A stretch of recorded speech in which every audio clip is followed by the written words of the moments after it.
Cyber തട്ടിപ്പ് നീക്കം പൊളിച്ച ബാങ്ക് ജീവനക്കാർക്ക് ജില്ലാ കളക്ടറുടെ അഭിനന്ദനം. പത്തനംതിട്ട ജില്ലാ collector S Premkrishnan bank of Baroda Thiruvalla ശാഖയിലെത്തി ജീവനക്കാരെ കണ്ടു. 68കാരി തട്ടിപ്പ് സംഘത്തിന്റെ വലയിലകപ്പെട്ടത് ബാങ്ക് ജീവനക്കാർ തിരിച്ചറിഞ്ഞ് പ്രവർത്തിച്ചിരുന്നു. സി കെ അഭിലാൽ വിവരങ്ങളുണ്ട്. അഭിലാൽ, ഈ ഡിജിറ്റൽ തട്ടിപ്പും അറസ്റ്റും ഒക്കെ ഇങ്ങനെ എത്ര വാർത്ത വന്നാലും പിന്നെയും നടന്നുകൊണ്ടിരിക്കണം. അറിയാതെ പലരും അതിൽ വീണു പോകുന്നു. എന്തായാലും ഈ സംഭവം എന്തായിരുന്നു, എങ്ങനെയാണ് കളക്ടറുടെ ഒരു അഭിനന്ദനവും കൂടി അവരിലേക്ക് എത്തുന്നത്?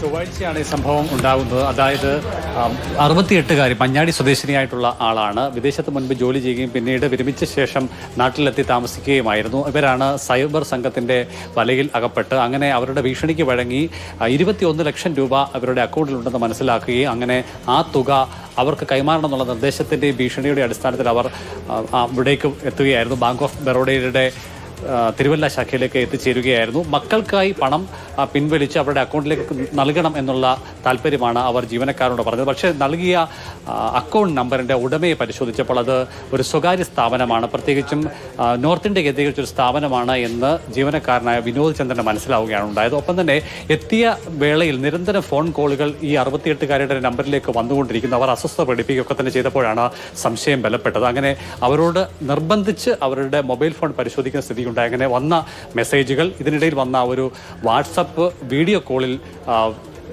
സംശയം തോന്നിയാണ് ഇത് സൈബർ തട്ടിപ്പാണ് എന്നുള്ള കാര്യം ഉറപ്പിച്ചത്. അങ്ങനെയാണ് ജീവനക്കാരുടെ കൃത്യമായ ഇടപെടലാണ് ലക്ഷങ്ങളുടെ തട്ടിപ്പിൽ നിന്ന് അവരെ രക്ഷപ്പെടുത്തിയത്. അതുകൊണ്ടാണ് കളക്ടർ തന്നെ നേരിട്ടെത്തി ബാങ്ക് ജീവനക്കാരെ അഭിനന്ദനം അറിയിക്കുന്നത്. സി കെ അഭിലാലാണ് വിവരങ്ങൾ നൽകിയത്.